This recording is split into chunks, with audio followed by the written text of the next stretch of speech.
So this is what we were hoping to achieve when I started the patio.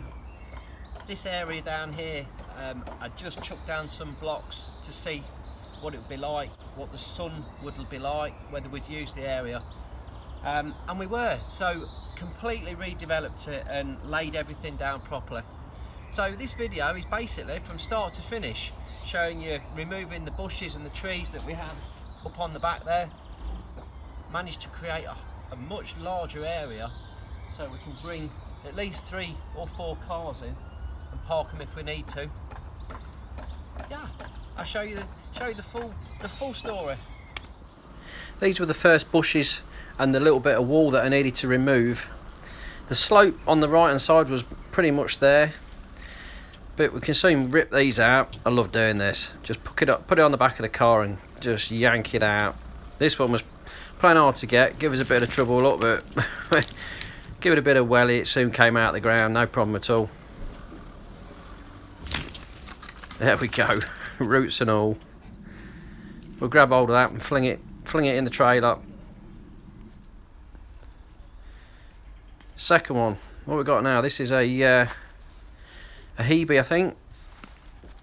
We'll soon have that out of the ground as well. Just strap it up. Get it so that it pulls tighter. The more you pull on the strap, the tighter it wraps around the bush. Stops it slipping off the top. Get that hooked up. We'll give that a good tug as well. Yeah, that looks pretty tight. That ain't going nowhere. Let's give that a tug, see if we can pull that out of the ground. The beauty of pulling some of these out, especially these Hebes, they're quite a low line root. And look at that, it pulls the whole thing out, root and all, so we can just move that down the garden and repot it in a different place. This one's the fuchsia, so again it's a low line root, that'll come straight out and we can repot that down the garden as well. Beautiful, look at that, great job. Take the strap off, and now we've got to get these. This is a forsythia tree is the next one, and that is going to be a bit of a job to get out. The roots have sort of set in under the patio, so these are going to be the tricky ones. This is the forsythia. I knew this was going to be difficult. We'll give it a good go. Yeah, look at that. Oh. It's not happening, is it? I'm going to have to dig. I'm going to have to dig round the root and try and open it up a bit to get this one out. So we'll get in there, we'll dig down, dig all round the root, chop some of the roots away, and then try and pull it up. Oh, it's broke my strap. Oh, let's get Emma in there. Watch, don't chop your toes off with that axe. Jesus, look at her go with that. Holy smoke. Don't upset this girl. Ah, there we go. Get the saw on the job. Bit more civilised. Another strap. Come on. It's come off. Come on, you can do it. No, the belt's come off.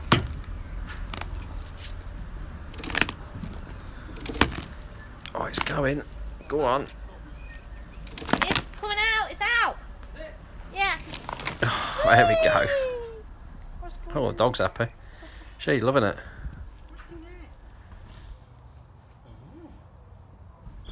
So this is the main point that we've got to do the work on.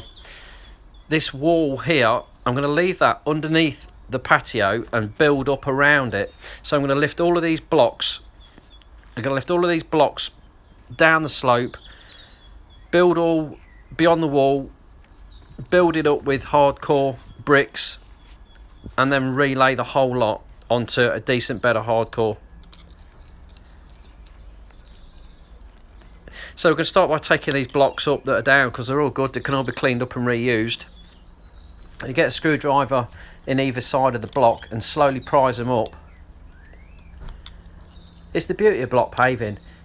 You can chop and change, evolve your garden, take them up, relay them. They're just so easy. They're so easy to use.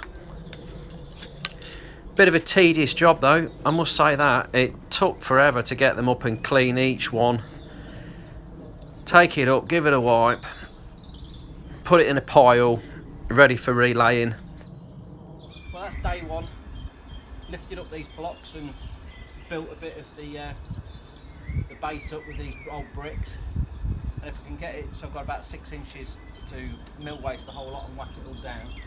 And I'll just continue to build this down tomorrow. Yeah, it's looking good. So I've managed to get some more blocks and brick and a bit of hardcore. I've lifted a lot more down this left hand side here, stacked the bricks up, and you start to see now I've chopped into the grass and got a shape of where I want the new block paving to finish. And you can kind of gauge now how big that's going to be. It's going to be a lovely area. It's going to be nice and wide, enough to get 3 cars across. And I've just got to lift this last piece up now. I mean, there's the stack, look. There's a fair few blocks there. We'll get some hardcore down. Here we go.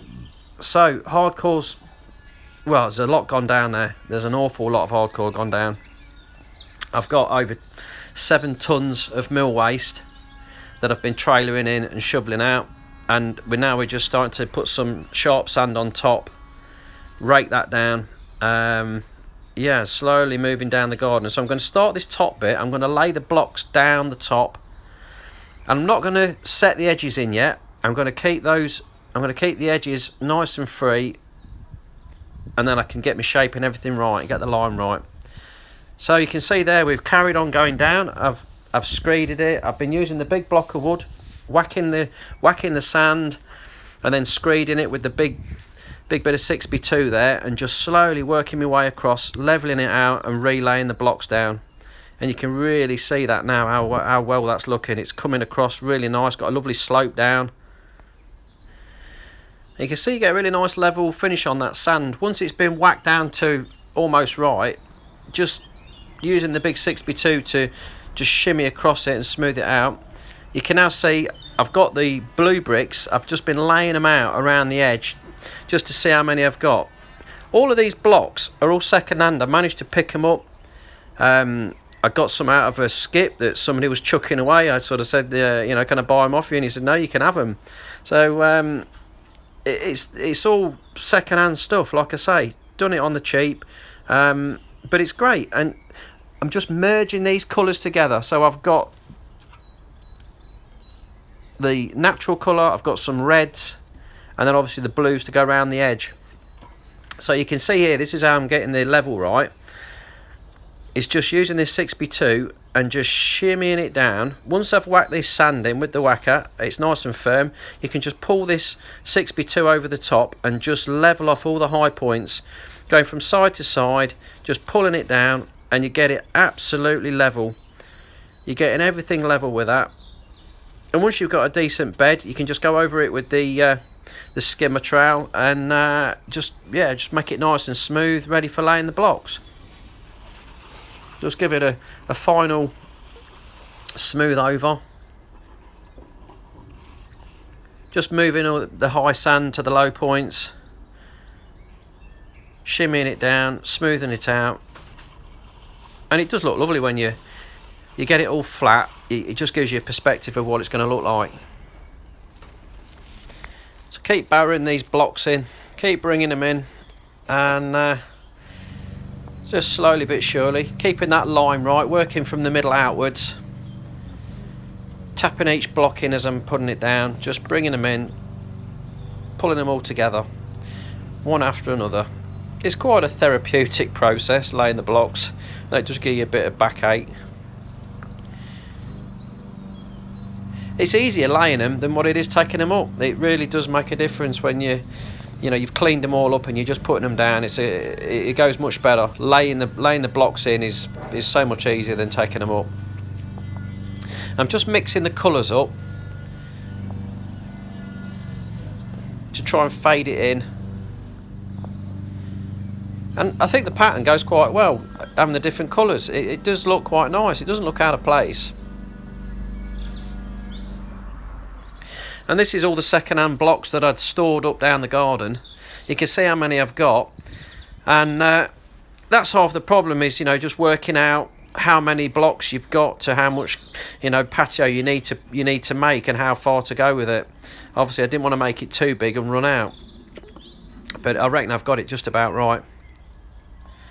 So just keep laying them, keep putting them down. The ones I got the least of at this point were the natural blocks. So I've tried to space them out along the side just so I know how many to put in each row. Coming to the end now, levelling out the sand. We just keep going, keep screeding that sand down. Just keep pulling it in. Like I say, getting it dead level.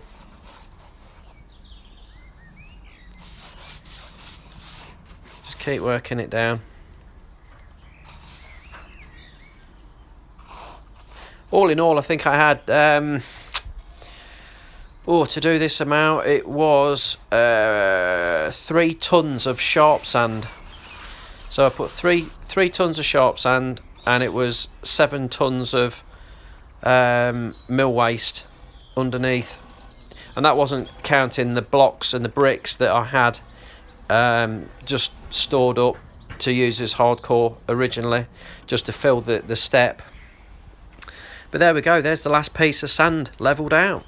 So we now have the base for his patio. These were the natural blocks that I'd got the least of, so I'm just spacing them out just so I know roughly where to put them, so that it looks even when I put them down. Then I can just lay the other blocks around them and then fit them in as I go along. But this way you kind of know that you're going to get it about right.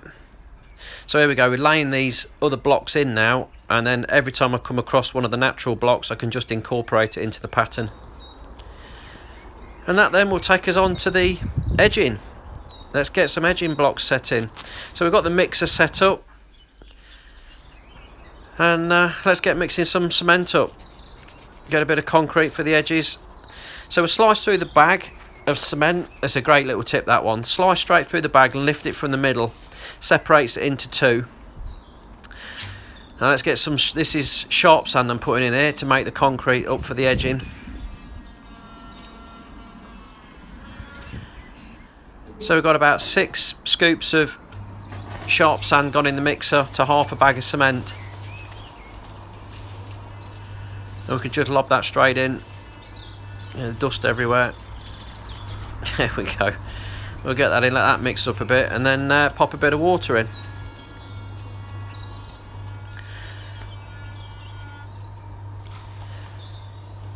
So we'll keep popping the water in, and what I'm looking for is the cement to have a consistency where it just starts to fall in uniform inside the mixer.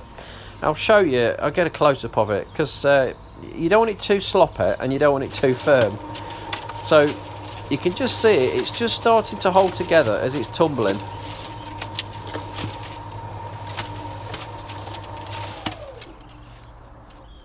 Let's have a look at that. Perfect. That looks absolutely spot on. So let's drop some in. I'll get a few blocks laid in first to give me a guide as to the height of where I need to be. Now what I've done is dug a little trench around the edge of where my original blocks were laid down to.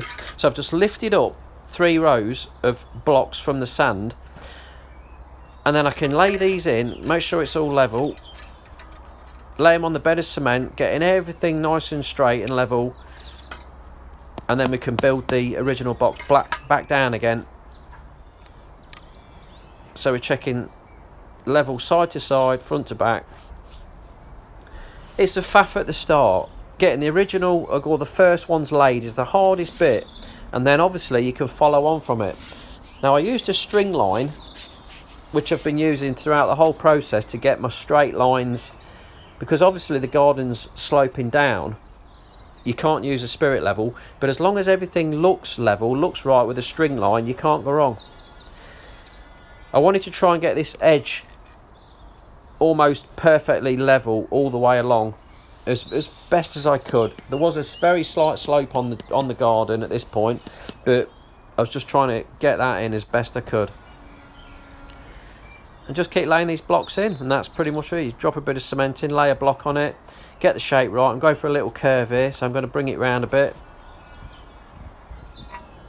One after another, you just keep on dropping them in, setting them on the cement, tapping them down, checking the level, making sure everything's plumb. and just tapping down when needing to. And we keep going. I say I've got my string line there, and I've been sort of trying to use it. I've measured it out on blocks, but because it's a curve, it makes life really difficult to get round and trying to keep it all level. But I know once I've got this bit out of the way, this is the hardest bit, getting this done. Once I've laid this curve, then everything else is going to be a doddle. Just keep bringing it in, tap it down, and then just build the back up behind the block with cement, and that will hold everything in place. So here we go, I'm just getting it level with that existing sand, just smoothing it in, getting it about right, and then we can lay these new blocks onto the edge and then build up at the back, and that'll just hold everything in place.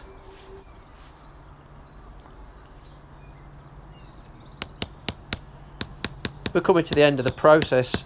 You know, laying these sort of edging blocks is almost the end. Get that big bit of 6x2 again, and just check that everything's about level, and you can use that as a long hammer and just tap down, and it just keeps everything all nice and true. Just one at a time, just keep tapping them and laying them down, and there we go. So we've got that right the way up to the wall, coming down, sweeping round and all the way down. Now that last bit was a lot easier because it was a straight line, so just ran that all the way round the edge. And I think that doesn't look bad at all. It's quite nice and true. I had to build it up more in places than others, but as a whole it's really pegged in well. And all I've got to do now is these final cuts. So just build the blocks back down again, and then we can get on to doing the cuts now.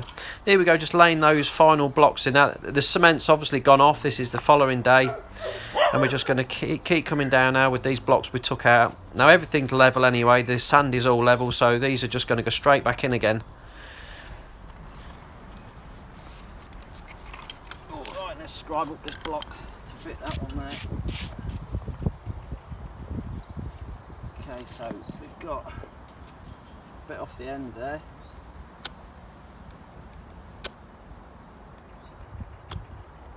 And then the angle to there. This is just that. And the line we need is from there to there. It's got a bit longer. It's from there to there.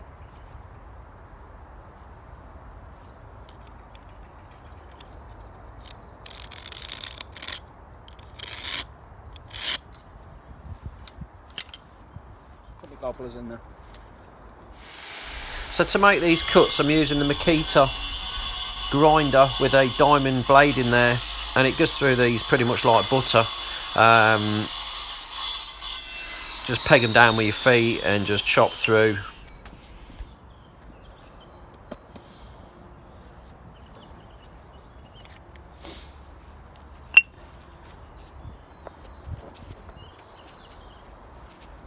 Beautiful.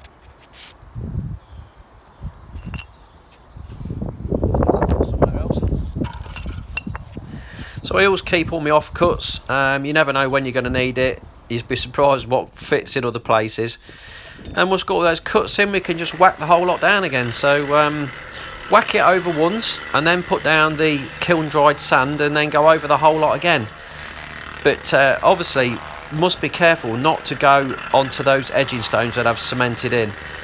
So whack all the stuff around it, but I'm just being careful not to go on the blue bricks around the edge, because I don't want to smash out that the concrete that I've just set. It's still going to be probably a little bit soft. It's only been down a couple of days. Brush in that kiln dried sand, sweep that into all the gaps, all the nooks and crannies, and it looks amazing. Again, just whack over that and just watch it fall through the blocks, through all the gaps. Really pleased. I can't say how pleased I am. It just looks amazing. Surprising what you can do with second-hand stuff, you know. It's waste not, want not, and all that. I think you can be really particular, and you know, your colours and things, but you know, mixing the colours up, it just hides it, doesn't it? Just blends it in. So originally in this area here, we had there was the wall at the back there. The slope came down there. This was like a flat walk through, but it got a load of bushes and stuff here we had to pull out. Once that was done and I'd laid the foundations with some bricks and slabs and built it up, then I had to put down a load of hardcore. So I used mill waste, and it took about 8 tons of mill waste to build this all level, to get it all up, which I was collecting in the trailer.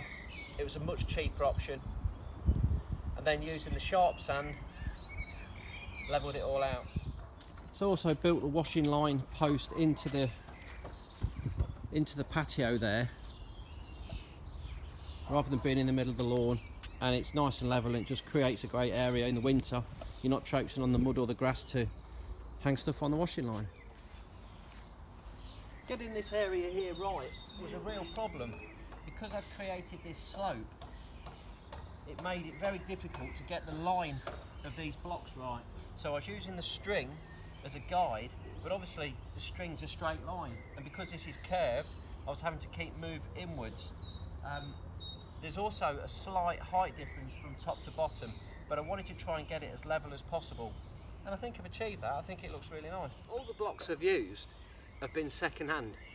None of these blocks down here were new. I managed to pull a load out of somebody's skip. They ripped up their driveway and were having a completely different driveway. Knocked on the door, said to the guy, you know, can I buy these blocks off you? And he says, well, you can have them. You take them away, do me a favour.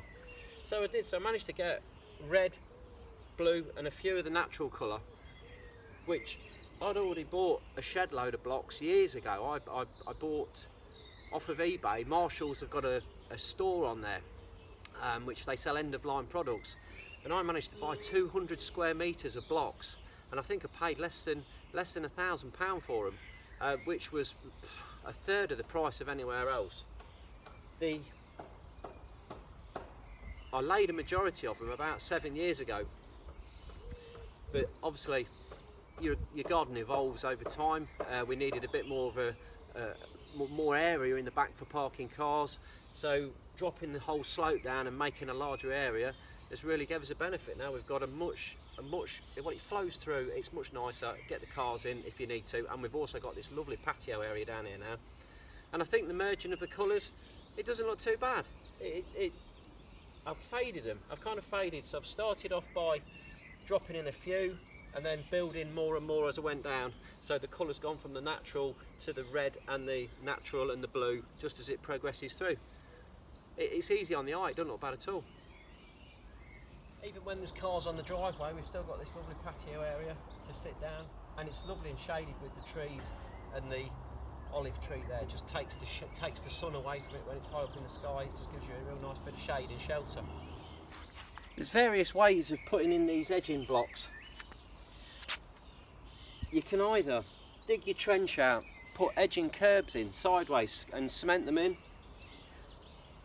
then put your mill waste in up to the edge with your sand, and then lay your blocks on and whack it all down.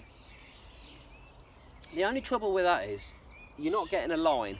You have lots of little cuts because you can't get it precise. You never know quite how big you're going to go. Doing it this way, I've created the edge. I've got minimal cuts up to where I need to be. I'd laid all the blocks in up to where I wanted, and then I've cemented the last row in, which means I could get them absolutely true to where I want it to finish, and I've got no edge of cut all the way down. I've just gone right up to the edge of the block, and it gives you a nice true line with no small cuts. Saves a lot of work on the chopping on the saw. Yeah, I think it saved me a lot of time. So yeah, here we are. Nice patio area to sit in and relax. I hope you've enjoyed this. I hope it's been of use to you. Just shows you what we can do to put your mind to it. I got the benefit, obviously, the whacker. I'd bought that on eBay. When I did all the driveway at the top and the front 7 years ago, I bought that whacker. It cost me £300. Cracking bit of kit, and it was an absolute bargain. Because I've done it in bits and bobs and dribs and drabs, evenings, weekends and stuff like that, if you're hiring kit like that, it can cost you a fortune, 50 quid here, 50 quid there. It was just far cheaper to just go on eBay and buy one and I say I've never got rid of it. People have borrowed it, I lend it out to friends. It's been a great bit of kit. Same as the mixer. Bought that again on eBay. It wasn't a lot, cheap as chips. It's not a pretty looking thing. It's, you know, it's seen a bit of use, but it works really well. And you try and mix all this up by hand, it's an absolute nightmare. So the mixers, it's an absolute godsend. But again, you know, keep it stored if you've got the room, and whenever you need it, you can pull it out. I've got a few more jobs I want to crack on with. I want to rebuild and reshape the wall at the top. That's a bit worse for wear. The damp's got into it over time. So that's just another job I'll be cracking on with maybe later on this year. Like I say, I hope it's been of use to you. I hope you've enjoyed it, and give me a thumbs up, like, subscribe. Thanks for watching.